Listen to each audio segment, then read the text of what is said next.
Hello दोस्तों, मैं धीरेन स्वागत करता हूं आपका एग्जाम स्टडी विद संगीता में। दोस्तों, आज के इस वीडियो में हम पढ़ने वाले हैं रेलवे ग्रुप डी परीक्षा के लिए जीके जीएस का मॉडल प्रैक्टिस सेट पेपर 7।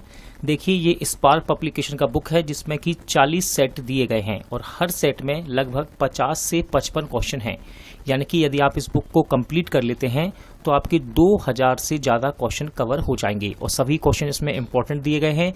पिछले वर्षों में पूछी गई परीक्षाओं में किस तरह से क्वेश्चन दिए गए, किस तरह से क्वेश्चन पूछे गए हैं, कंप्यूटर बेस्ड टेस्ट सीवीटी के आधार पर इसको बनाया गया है और ये बुक आपके लिए इम्पोर्टेंट रहने वाला है।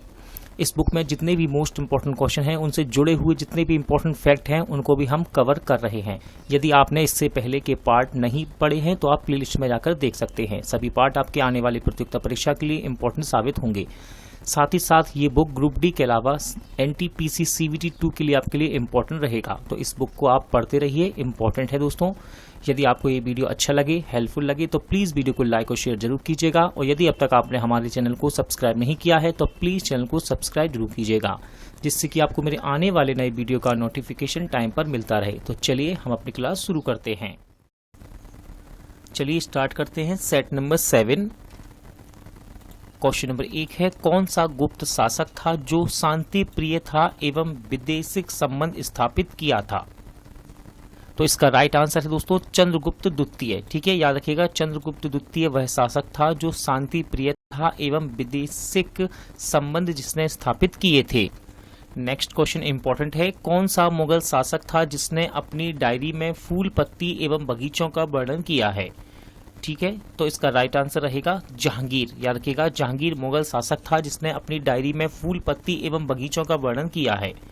देखिए, मुगल सम्राट जहांगीर के काल को चित्रकला का स्वर्ण काल भी कहा जाता है। इसके समय में चित्रकारों ने सम्राट के दरबार, हाथी पर बैठकर धनुष बाण के साथ शिकार का पीछा करना, प्राकृतिक दृश्य, फूल पौधे, बाग बगीचे, पशु पक्षी आदि चित्रों को अपना विषय बनाया था। कौन सा जगह राजनीतिक दृष्टि से अमेरिका में और भौगोलिक दृष्टि से यूरोप में है? देखिए, बहुत ही ज्यादा मोस्ट इंपॉर्टेंट क्वेश्चन है। कौन सा जगह राजनीतिक दृष्टि से अमेरिका में और भौगोलिक दृष्टि से यूरोप में है? तो इसका सही आंसर है ग्रीनलैंड। क्या है इसका सही आंसर? ग्रीनलैंड। धर्म मनुष्य के लिए अफीम के समान है, किसने कहा था?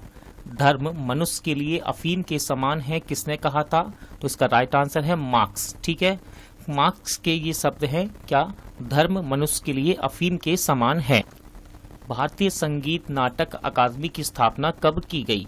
भारतीय संगीत नाटक अकादमी की स्थापना कब की गई? तो इसका सही आंसर है 1953। 1953 में भारतीय संगीत नाटक अकादमी की स्थापना की गई। लोहापारा में, क्वेश्चन है लोहापारा में, तो इसका आंसर होगा तैरता है। ठीक है दोस्तों, लोहापारा में तैरता है। देखिए, लोहे का घनत्व 7.86 होता है तथा पारे का 13.6 है। स्पष्ट है कि लोहा पारे पर तैरेगा। परमाणु के नाविक में होते हैं। इंपॉर्टेंट क्वेश्चन दोस्तों, मोस्ट इंपॉर्टेंट। परमाणु के नाविक में होते हैं, तो याद रखिएगा, परमाणु के नाविक में प्रोटॉन तथा न्यूट्रॉन होते हैं। ठीक है, परमाणु के नाविक में क्या होता है? प्रोटॉन तथा न्यूट्रॉन। सल्फ्यूरिक अम्ल का एनहाइड्राइड है। क्वेश्चन है, सल्फ्यूरिक अम्ल का एनहाइड्राइड है, तो इसका आंसर है SO3। ठीक है, सल्फ्यूरिक अम्ल का एनहाइड्राइड होता है SO3। भारत का प्रथम उपग्रह कब छोड़ा गया? क्वेश्चन है, भारत का प्रथम उपग्रह कब छोड़ा गया? सही आंसर इसका 19 अप्रैल 1975 को। 19 अप्रैल 1975 को भारत का प्रथम उपग्रह छोड़ा गया। अच्छा, इसका नाम क्या था? तो इसका नाम था आर्यभट्ट। क्या था? आर्यभट्ट। चलती हुई गाड़ी में बैठे आदमी की ऊर्जा होगी। क्वेश्चन कह रहा है चलती गाड़ी में बैठे आदमी की ऊर्जा होगी। तो देखिए, इसका राइट आंसर है ऑप्शन सी, यानी कि गतिज एवं स्थित ऊर्जा दोनों ही। ठीक है, चलती हुई गाड़ी में बैठे हुए आदमी में कौन सी ऊर्जा होती है? गतिज एवं स्थितिज ऊर्जा। विद्युत तीव्रता का मात्रक है। विद्युत तीव्रता का मात्रक है, तो राइट आंसर है न्यूटन प्रति कूलाम। ठीक है दोस्तों, विद्युत तीव्रता का मात्रक क्या होता है? न्यूटन प्रति कूलाम। निम्न पदार्थों में विद्युत का चालक कौन है? क्वेश्चन कह रहा है निम्न पदार्थों में विद्युत का चालक कौन है? तो आंसर हो जाएगा एल्यूमिनियम। याद रखिएगा, एल्यूमिनियम चांदी के समान एक चमकीली धातु है। इसका द्रवणांक 659.8 डिग्री सी और क्वथनांक 2200 डिग्री सी तथा विशिष्ट गुरुत्व 2.7 होता है। यह ऊष्मा और विद्युत का सुचालक होता है। ठीक है, यह ऊष्मा और विद्युत का सुचालक होता है। यदि एक रबर की डोरी की लंबाई में वृद्धि दूरी की जाए, यानी कि दूरी की जाए तो विकृति होगी। तो इसका सही आंसर हो जाएगा दुगनी। ठीक है, यदि रबर की एक डोरी की लंबाई में वृद्धि दूरी कर दी जाए तो विकृति क्या होगी? दुगनी। भारत में पेट्रोकेमिकल का सबसे बड़ा उत्पादक है। भारत में पेट्रोकेमिकल का सबसे बड़ा उत्पादक है, तो इसका राइट आंसर हो जाएगा मुंबई। ठीक है, भारत में पेट्रोकेमिकल का सबसे बड़ा उत्पादक कौन है? मुंबई। सबसे ज्यादा एस्बेस्टस कहाँ पाया जाता है? दोस्तों, सबसे ज्यादा एस्बेस्टस ये पाया जाता है कनाडा में। कहाँ पर? कनाडा में। इंडिया हाउस कहाँ स्थित है? क्वेश्चन है इंडिया हाउस कहाँ स्थित है, तो याद रखिएगा इंडिया हाउस ये लंदन में स्थित है। कहाँ पर? लंदन में। एंडोस्कोपी किस विधि से होता है? क्वेश्चन कह रहा है एंडोस्कोपी किस विधि से होता है, तो याद रखिएगा ये होता है अपवर्तन पर। क्या? एंडोस्कोपी किस विधि से होता है? अपवर्तन विधि से किया जाता है। जफरनामा के लेखक कौन है? क्वेश्चन को पूछा गया है जफरनामा के लेखक कौन है, तो जफरनामा के लेखक है गुरु गोविंद सिंह। देखिए, सिखों के 10वें और अंतिम गुरु थे गुरु गोविंद सिंह। इनका जन्म 1666 में पटना में हुआ था। गुरु गोविंद सिंह अपने को सच्चा पातशाह कहा करते थे। गुरु गोविंद सिंह का निवास स्थान आनंदपुर साहिब था तथा कार्यस्थली पाओता थी। भक्ति आंदोलन की शुरुआत किसने की? क्वेश्चन है भक्ति आंदोलन की शुरुआत किसने की, तो भक्ति आंदोलन की शुरुआत की है रामानंद ने, यानी कि ऑप्शन ए आपका राइट आंसर रहेगा। देखिए, याद रखिएगा रामानंद का जन्म 1299 ईस्वी में प्रयाग में हुआ था। कहाँ पर? प्रयाग। इनकी शिक्षा प्रयाग तथा वाराणसी में हुई। ठीक है, इन्होंने अपने संप्रदाय सभी जातियों के लिए खोल दिए थे। कौन सा ग्रह जल में तैरता हुआ प्रतीत होता है, तो सही आंसर है दोस्तों इसका शनि। याद रखिएगा कौन सा ग्रह जल में तैरता हुआ प्रतीत होता है, तो राइट आंसर है शनि। देखिए, शनि इसका घनत्व सभी ग्रहों एवं जल से भी कम है, इसलिए ये जल में रखने पर तैरने लगेगा। ठीक है, देखिए यह आकार में दूसरा सबसे बड़ा ग्रह है। शनि का सबसे बड़ा उपग्रह का नाम क्या है, तो शनि के सबसे बड़े उपग्रह का नाम है टाइटन, जो सौरमंडल का दूसरा सबसे बड़ा उपग्रह है। यह आकार में बुध के बराबर भी है। अच्छा, याद रखिएगा फोवे नामक शनि का उपग्रह इसकी कक्षा में घूमने की विपरीत दिशा में परिक्रमा करता है। अनुच्छेद 330 में किसका वर्णन है? अनुच्छेद 330 में किसका वर्णन है, तो याद रखिएगा ऑप्शन ए राइट है आपका। लोकसभा में अनुसूचित जाति एवं जनजाति का स्थान अनुच्छेद 330 में वर्णित है। अनुच्छेद 14 में कानून का समानता का अधिकार किस देश से लिया गया है, तो देखिए अनुच्छेद 14 में कानून का समानता का अधिकार किस देश से लिया गया है, तो ये लिया गया है ब्रिटेन देश से। किस देश से? ब्रिटेन से। साथ ही साथ याद रखिएगा यूएसए, ऑप्शन ए में है यूएसए। यूएसए से क्या लिया गया है? मौलिक अधिकार, न्याय की पुनर्वलोकन और संविधान की सर्वोच्चता। ठीक है दोस्तों, ऑप्शन सी में आपको दिख रहा है रूस। रूस से क्या लिया गया? मौलिक कर्तव्यों को कहां से लिया गया है? रूस के संविधान से। और ऑस्ट्रेलिया से क्या लिया गया? तो ऑस्ट्रेलिया से लिया गया है प्रस्तावना की भाषा को। चौथी अनुसूची में किसका वर्णन है? इंपॉर्टेंट क्वेश्चन है दोस्तों। चौथी अनुसूची में किसका वर्णन है, तो सही आंसर है ऑप्शन डी। राज्य तथा संघीय क्षेत्रों की राज्यसभा में प्रतिनिधित्व का अनुसूची 4 में वर्णन किया गया है। अच्छा, अनुसूची 1 में क्या है, तो इसमें सभी भारतीय संघ के घटक राज्य तथा संघ शासित प्रदेशों का उल्लेख है। और अनुसूची दूसरी अनुसूची में क्या है, तो इसमें विभिन्न पद अधिकारियों जैसे कि राष्ट्रपति, राज्यपाल, लोकसभा, इनके वेतन, भत्ते, पेंशन के बारे में बताया गया है। और तीसरी अनुसूची में क्या है, तो इसमें पद अधिकारियों जैसे कि राष्ट्रपति, उपराष्ट्रपति, मंत्री, उच्च न्यायालय के न्यायाधीश, इनके शपथ के बारे में बताया गया है। मुगल काल में किस बंदरगाह को बाबुल का मक्का कहा जाता था, तो देखिए मुगल काल में किस बंदरगाह को बाबुल का मक्का कहा जाता था? तो राइट आंसर है सूरत, यानी कि ऑप्शन डी। पृथ्वी के सबसे नजदीक का तारा कौन सा है? पृथ्वी के सबसे नजदीक का तारा कौन सा है? ये बात कर रहा है सूर्य के अलावा। तो राइट आंसर है प्रोक्सिमा सेंचुरी, याद रखिएगा प्रोक्सिमा सेंचुरी पृथ्वी के सबसे नजदीक का तारा है सूर्य के अलावा। भारत का सबसे गहरा बंदरगाह कौन सा है? भारत का सबसे गहरा बंदरगाह कौन सा है? तो ये है दोस्तों विशाखापट्टनम, याद रखिएगा विशाखापट्टनम भारत का सबसे गहरा बंदरगाह है। अगला क्वेश्चन है भारत में जून महीने में सबसे लंबा दिन कहां पर होता है? भारत में जून महीने में सबसे लंबा दिन कहां पर होता है? इंपॉर्टेंट क्वेश्चन है ये। इसका राइट आंसर है कोलकाता में। कहां पर? कोलकाता में। हवाई गुड्स का तात्पर्य क्या है? क्वेश्चन पूछा गया है हवाई गुड्स का तात्पर्य क्या है? तो याद रखिएगा हवाई गुड्स इसका मतलब है उपभोक्ता वस्तुएं, यानी कि option A. Sun Belt America में किस लिए प्रसिद्ध है? क्वेश्चन पूछा गया सन बेल्ट अमेरिका में किस लिए प्रसिद्ध है? तो सन बेल्ट अमेरिका में ये कपास के लिए प्रसिद्ध है, ठीक है ना, कपास के लिए।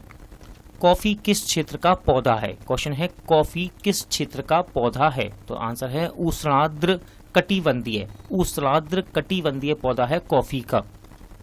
चिलगोजा किस पेड़ से प्राप्त किया जाता है? साइकस, चीड़ का पेड़, यूकेलिप्टिस। तो इसका राइट आंसर रहेगा इनमें से कोई नहीं। देखिए चिलगोजा देवदार के वृक्ष के बीज होते हैं जिसका उपयोग मनुष्य खाने में भी करते हैं। भारत में हरित क्रांति कब लागू हुआ? भारत में हरित क्रांति कब लागू हुआ? तो सही आंसर है ऑप्शन डी, यानी कि वार्षिक योजना में 1966 से 1969 के समय भारत में हरित क्रांति लागू हुआ था। कोबाल्ट 60 से कौन सा किरण निकलता है? कोबाल्ट 60 से कौन सा किरण निकलता है? तो आंसर है एक्स रे, यानी कि ऑप्शन ए आपका राइट आंसर रहेगा। सबसे अधिक ऊर्जा देने वाली स्रोत को घटते हुए क्रम में सजाइए। सबसे अधिक ऊर्जा देने वाली स्रोत को घटते हुए क्रम में सजाना है। यहाँ पर आप वीडियो को रोक कर भी इसका आंसर लगा सकते हैं। फिलहाल मैं इसका आपको आंसर बताता हूँ। तो इसका आंसर है ऑप्शन सी, यानी कि परमाणु ऊर्जा, फिर है जीवाश्म ईंधन, इसके बाद है जल ऊर्जा आदि। जब समुद्र से ध्रुव की ओर बढ़ते हैं तो लवणता पर क्या प्रभाव पड़ता है? क्वेश्चन है जब समुद्र से ध्रुवों की ओर बढ़ते हैं तो लवणता पर क्या प्रभाव पड़ता है? आंसर होगा ये घटता है, ठीक है ना, घटता है। मनुष्य लिफ्ट में कब अपना भार बढ़ा हुआ महसूस करता है? मनुष्य लिफ्ट में अपना भार कब बढ़ा हुआ महसूस करता है? तो आंसर है त्वरण के साथ ऊपर जाते समय। देखिए जब लिफ्ट ऊपर की ओर जाती है तो लिफ्ट में स्थित पिंड का भार बढ़ा हुआ एवं जब लिफ्ट नीचे की ओर आती है तो उसमें पिंड का भार घटा हुआ प्रतीत होता है। सुभाष चंद्र बोस ने कांग्रेस से कब इस्तीफा दिया था? सुभाष चंद्र बोस ने कांग्रेस से कब इस्तीफा दिया था? इंपॉर्टेंट क्वेश्चन है और राइट आंसर इसका 1939 ईस्वी में। प्रकृति कानून और दीवानी एक दूसरे से संबंधित हैं, किसने कहा था? तो ये कथन है रूसो का, ठीक है। प्रकृति कानूनी और दीवानी एक दूसरे से संबंधित है, ये कथन किसका है? रूसो का। पापेती धर्म किससे संबंधित है? क्वेश्चन पूछा गया है पापेती धर्म किससे संबंधित है?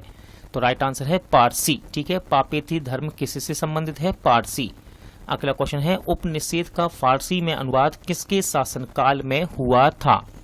उपनिषेध का फारसी में अनुवाद किसके शासनकाल में हुआ था? तो राइट आंसर है शाहजहां, ठीक है दोस्तों, शाहजहां के समय में उपनिषेध का फारसी में अनुवाद किया गया। मालविका निगमिता किसने लिखा है? तो ये रचना है कालिदास की। किसने? कालिदास की। कूका आंदोलन किसने प्रारंभ किया था? इंपॉर्टेंट क्वेश्चन है दोस्तों, एग्जाम में पूछा भी गया है ये क्वेश्चन। तो राइट आंसर है इसका राम सिंह, ऑप्शन बी। कूका आंदोलन किसने प्रारंभ किया था? तो राइट आंसर हो जाएगा राम सिंह। सबसे ज्यादा कुक्कुट उत्पादन कहाँ होता है? सबसे ज्यादा कुक्कुट उत्पादन कहाँ होता है? तो ये होता है हैदराबाद में। कहाँ पर? हैदराबाद में। मुस्लिम लीग ने पहली बार उपनिवेशिक स्थापित करने की मांग कब की थी? इंपॉर्टेंट क्वेश्चन है, मोस्ट इंपॉर्टेंट, और इसका राइट आंसर है 1913 में, ठीक है। याद रखिएगा मुस्लिम लीग ने पहली बार औपनिवेशिक स्थापित करने की मांग कब की? 1913 में। मुस्लिम लीग को प्रथम पृथक निर्वाचन का अधिकार कब मिला था? मुस्लिम लीग को प्रथम पृथक निर्वाचन का अधिकार कब मिला था? तो राइट आंसर है 1909 में। याद रखिएगा, मुस्लिम लीग को प्रथम पृथक निर्वाचन का अधिकार कब मिला? 1909 में।